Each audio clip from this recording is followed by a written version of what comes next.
When fate decides a troll must bow, Chieftain Narjak Firstborn told his cub, Akrog must carry the tribe now. Narjak has spoken. Slowly, Akrog looked up from the bloody mud. Akrog cannot. He is not ready. Narjak's gaze was like fog. Take care of them, cub. Them and him. Both.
Shield the tribe, and shield Noag. Those were Chieftain Narjak's last words to his cub Akrog after a ballista bolt from the Tusk Hunters pierced right through his chest. Fabled warrior, leader of the Moonkin Trolls, last of the mythical firstborn, killed by elven poachers. It was not only Narjak's heart the bolt impaled that day, but also that of the Moonkin tribe, weakened by the terrible blood-rot plague and decimated by the hunters. They had long been struggling for survival. With their mighty chieftain gone, the last ray of hope still shining was Noag, Akrog's younger sibling who had inherited Narjak's legendary power. The chieftain's wish for Akrog to succeed him surprised many kin, but it surprised Akrog most of all. True, he was a strong and honorable warrior, but far from the Moonkin's best. All he had was the peculiar gift to hear the voices of the dead, and an iron will to do right by his sire's last words. Was he ready for this? He could not say. Yet when the tribe demands, a troll must bow. And so Akrog found himself giving his first command as a chieftain to be. The Moonkin would travel to Mugwa's cradle, a shrine guarded by the Bonekin Trolls, to perform the Devouring, the sacred ritual where the new chieftain consumed the old chieftain's heart to take up his role. This story begins the day the Bruised tribe arrived at the cradle, where Akrog, joined by his mentor Grimlore and his trusted one Zaska, ventured out to find a holy plant for the ritual, Mugwar's Tear. Little did Akrog know that the true trial of the Moonkin trolls had just begun.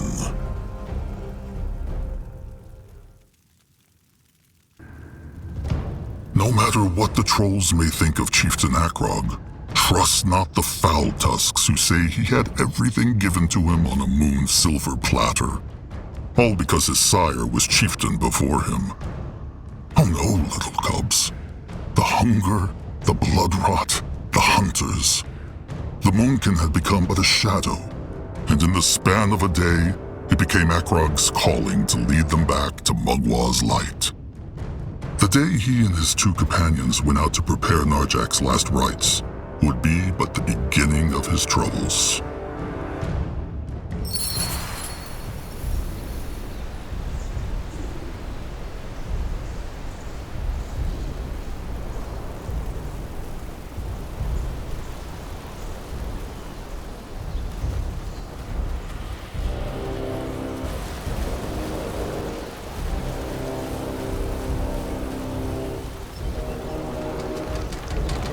Are these the ones?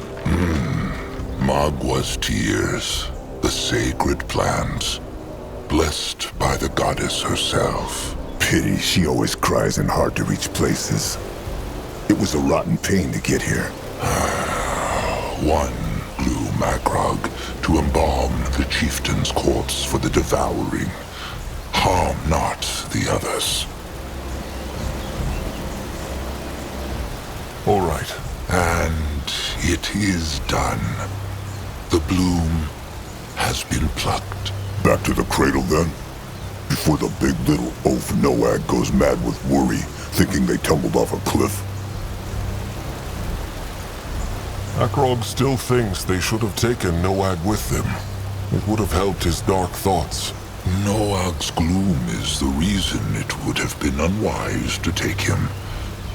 Give him time to mourn. As the moon blood, and soon the same blood of the chieftain, he knows there will be little of that in the moons to come. Grimlore speaks true. Let them march back. They have lost too much time already. Wait, before they leave, Grimlore has an unusual wish. He would like to pluck a bloom for himself. What for? The devouring? No, it is... The Moonkin have been running for so long, Chieftain. Grimlore dreams that one day they will find a true home somewhere. A tribe camp to last, so to speak. Fine. Grimlore can pick it. Grimlore thanks the chieftain. He... There, old fur. His precious little bloom. Zaska should not have done that. The blooms are sacred. Well, Zaska just did, and he still stands here, looking as good as ever. Now, how about they leave this place? Fine. Back to the cradle, then. What can he do for the tribe?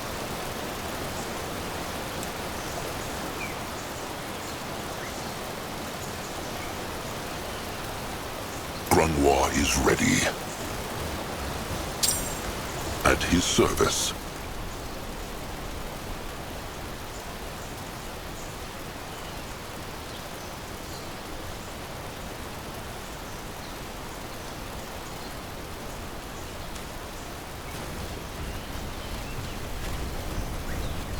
That man's plan from the start. What? Is trusted one all right? He is. Closed. Maybe that big And it is open. Strange. Maybe Zaramak could learn a thing or two from these ruins. Brittle bone craftsmanship never brings anything good.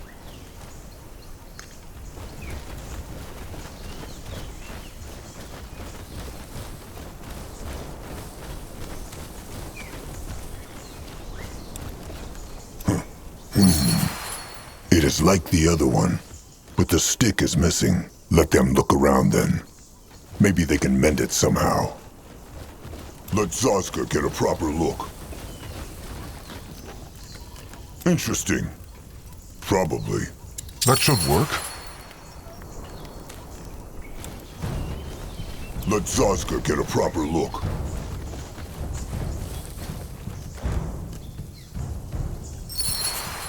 What on earth? Easy.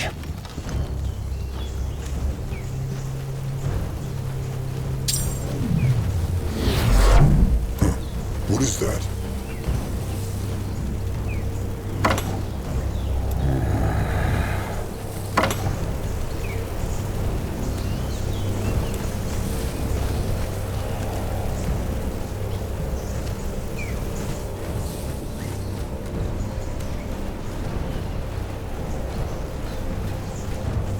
Bugs, look out!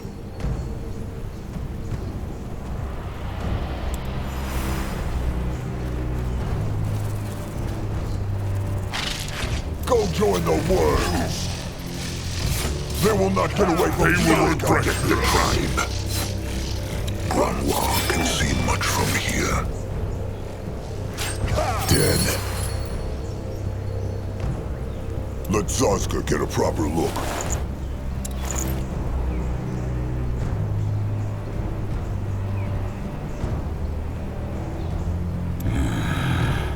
The tribe must survive! What is Moving needed of on. him?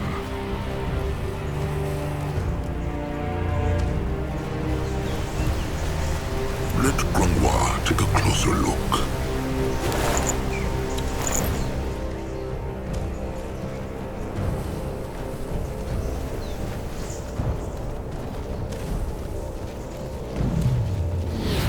What on Urgath is this?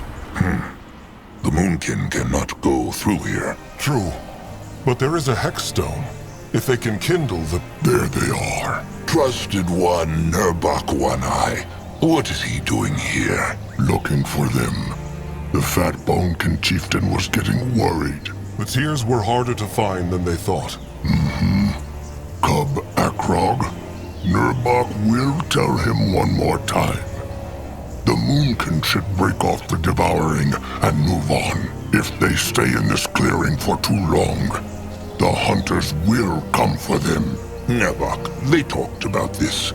The chieftain must be devoured so Magua can pass on his power to the chosen chieftain.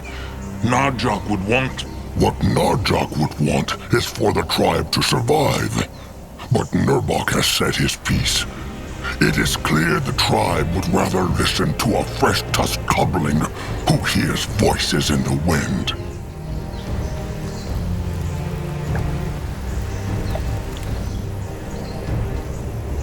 Is Nurbok dumb? He is. Make no mistake. Nurbok treasured Narjak like he treasures Grimlore. But Narjak was a great chieftain because he put others first. Surely Akrog knows that, after what his sire did for Nurbok and Akrog both. Akrog knows, Nurbok. But what honor have the trolls left if they let these rotten brittle bones crush even their most sacred traditions? Now, can Nurbok kindle the hex stone? He can. Oh, and Zaska Smalltusk? What? Nurbok knows the Smalltusk has been scheming. He will keep an eye on him. Then how will he see where he is going? What's Nurbok talking about? About Zazka scheming. Scheming makes it sound very bad. He will tell Trusted One Akrog after the devouring. Kin should not have secrets from each other, Zaska. And Grumwar would know all about that, no?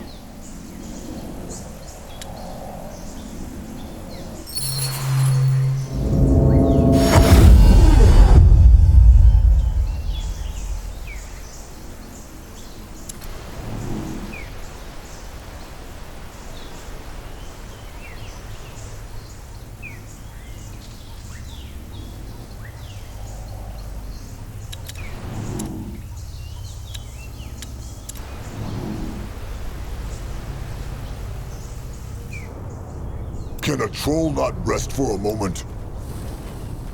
This looks interesting.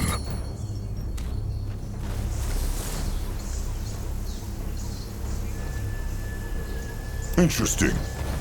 Probably. What is Agrog waiting for? They need to bring the tears to the Bonekin.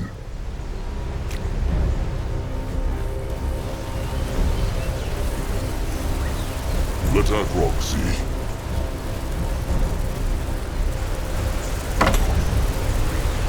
For the Moonkin! He might be old, but his tusks are still sharp.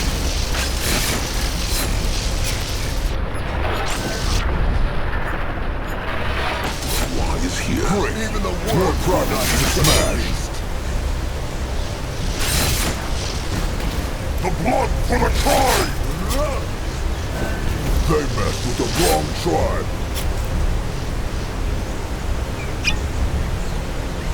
Grimlore is ready.